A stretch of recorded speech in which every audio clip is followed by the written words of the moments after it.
Hello, this is Dylan Miller on Daily Dose Dylan. Google Podcasts, Spotify, Spreaker, or iHeartRadio. This is Dylan Miller on Daily Dose of Dylan.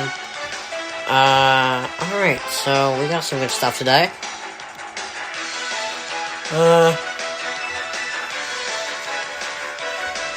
I will be counting down. It might be a quicker podcast today, actually.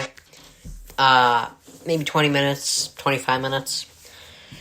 So, I'm actually gonna count down sports players that I miss. You know, like things I missed in sports. I haven't been watching that long, but I'm gonna count down the 7 things I missed the most in order. Unfortunately, I shouldn't have done that. But alright. So Jerry Jones,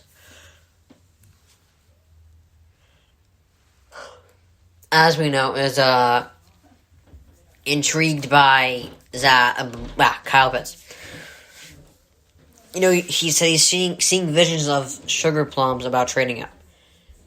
Now, it's tough, because they have a crappy defense. But there's more than just one round. They'll still have Asante Samuel, Tyson Campbell, Aaron Robinson as a respected corner to take, you know. I mean, I think taking a guy like Patrick Surtain will be perfect.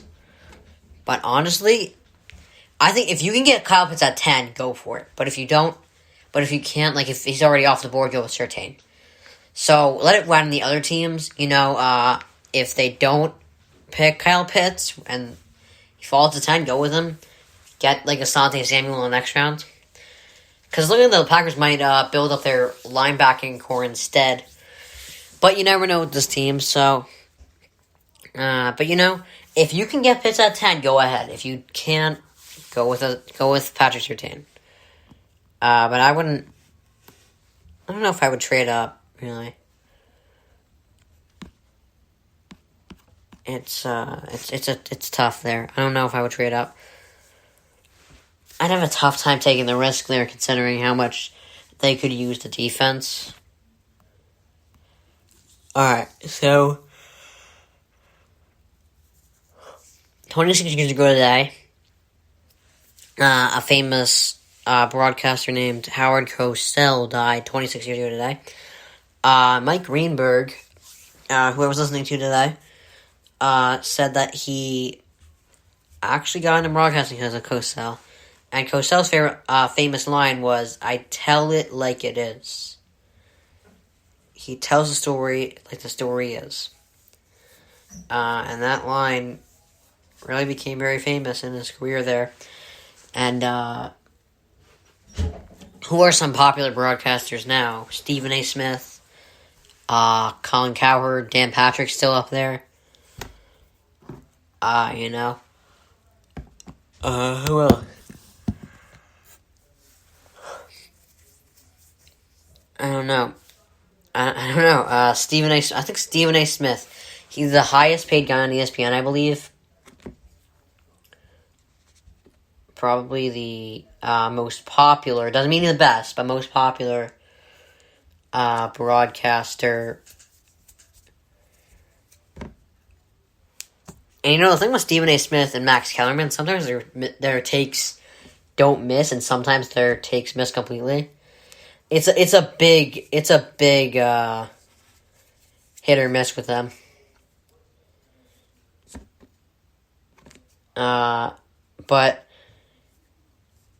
you know, this guy was just as popular back in the day, I've heard. So I mean, Stephen A. Smith's pretty popular. He's in and maybe sometimes he doesn't get recognized in a good way. But, you know, he's a successful broadcaster. No one can hate on a successful broadcaster. You know, and, you know, I don't think Charles Barkley and that Inside the NBA group is off that much, too. They've won a lot of Emmys there. And, you know, it's... The great thing about Inside the NBA is, like, it's so different from other shows.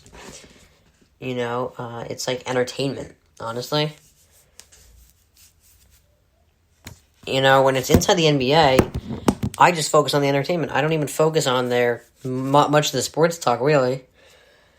with like Dan Patrick Stowe, Mike Greenberg, Colin Coward. Like I said, I get information from them. I don't like, and I take notes on what they do that really separates them from others, because clearly they're successful for a reason. They're not just not going to be successful. They're not successful just because of a coincidence, you know. So you know, I tell it like it is. Got him fame there. I don't know what I don't have a catchphrase. I think the line I say the most is "Let's see what happens," which is actually kind of genius, because really, it kind of indicates that you never know what's going to happen in sports. Really, you can never predict this future. So I always just give my take and say, "Let's see what happens," because like I said, I whiff sometimes. I completely whiff sometimes, and I have no shame in admitting that. But Cosell, great job. 26 years ago today, died at the age of, I believe, 77. Sorry if I'm wrong. I probably am, but alright, congrats to him on a great career. And literally the reason Mike Greenberg, one of the most successful guys in broadcasting right now, is a broadcaster. So I don't know. What do I think the Pats do? Because I'm like really, I don't know what they're gonna do. I don't know if, like, what does Bill Belichick want?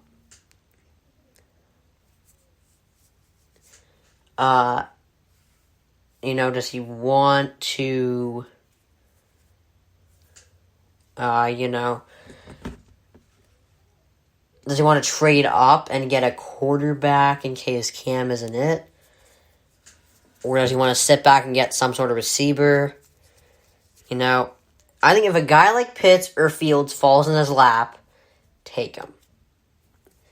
But if not, take a receiver available. Maybe even an O-lineman. They don't need defense. Quarterback is a maybe. We don't really know.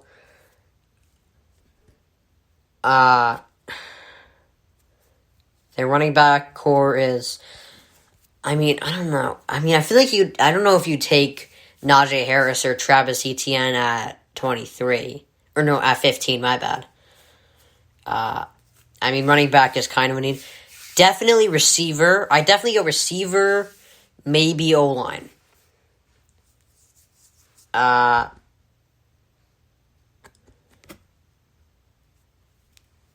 So I guess at that point, Elijah Vera Tucker, maybe Jalen Waddle would be the best decision.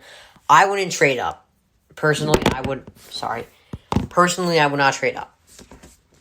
Because in that case, you're taking a quarterback, and I think you got to give Cam a chance with the weapons he has, and year 2 in the system, and maybe a year without COVID.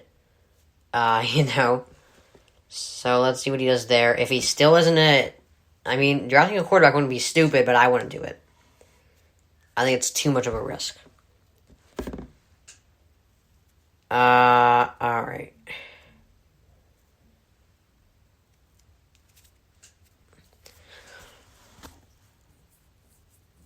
So, I saw a question, like, do you think the Dolphins did the right thing? Do you think they won?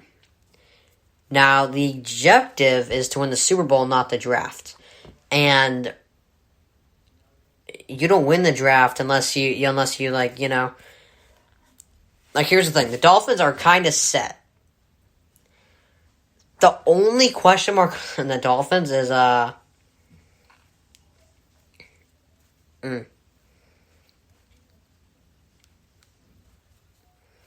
only question mark on the Dolphins is their running back and their quarterback. Their quarterback might be it. Their running back is a maybe. They can still look at this year's draft. So they're kind of trying to just win the Super Bowl here instead of the draft. Like, certain teams have to hit a home run in the draft. Like, the Jags have to.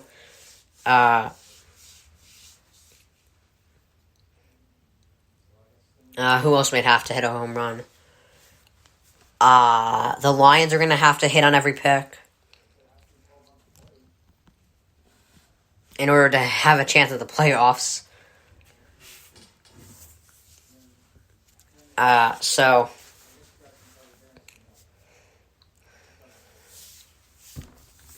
I mean, the Dolphins, they don't need to win the draft. They just have to get picks in case their running back and quarterback isn't it. And maybe later on they can use those. So another question I saw is, have you bought into the Knicks? Now, that can mean one of two things. Have I bought into the Knicks as a contender for the championship? No. Have I bought into the Knicks as a possible, to make the playoffs and maybe even get past round one? Yes. I have. I think they're doing a great job. Julius Randle's great. Derrick Rose has done great. Like I said, was it Monday? The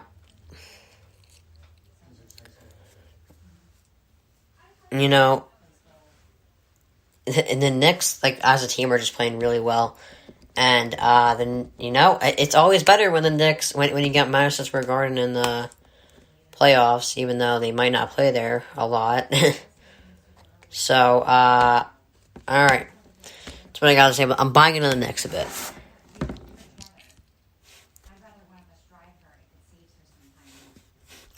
So think about this. A lot of people are doubting next year's quarterback draft class for the Dolphins in case Tua isn't it. It can still be a good draft class. Mac Jones was not supposed to be where he is now. I don't know if Trey Lance was supposed to be where he is now. Zach Wilson was not supposed to be where he is now. It was after this year that Mac Jones and Zach Wilson skyrocketed up. Like the only certains were Lawrence and Fields. We knew that they were going to be in the draft this year, and we knew that they were going to do good. But we didn't know Mac Jones would be in the mix, or Zach Wilson. I mean, Zach Wilson was the third or fourth guy, and Mac Jones was the late second rounder, but they somehow skyrocketed. So,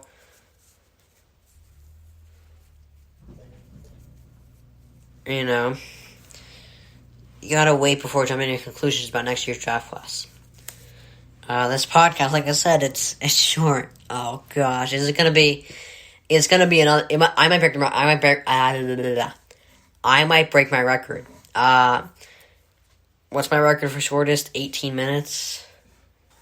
I don't knock on myself. I don't beat myself up for that. I mean, there are some days where I just simply don't have.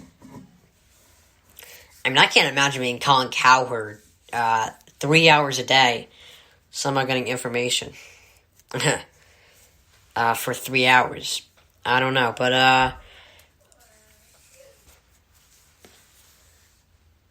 what did I just do? Oh, there we go. All right. I don't know. Yeah, I might. But I got one more segment, and then I have sports players I miss. So I'm almost done. So what can Justin Fields do in the NFL? Yesterday, I had the Broncos trading up for him at 4 behind Trey Lance, Wilson, and Lawrence.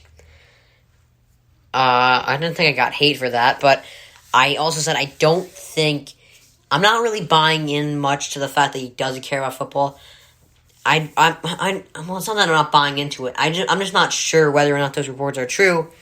I'm really having a tough time believing it. I feel like he does care about the game. I think he's a natural leader. Great thrower of the football. Very athletic. How good can he really be?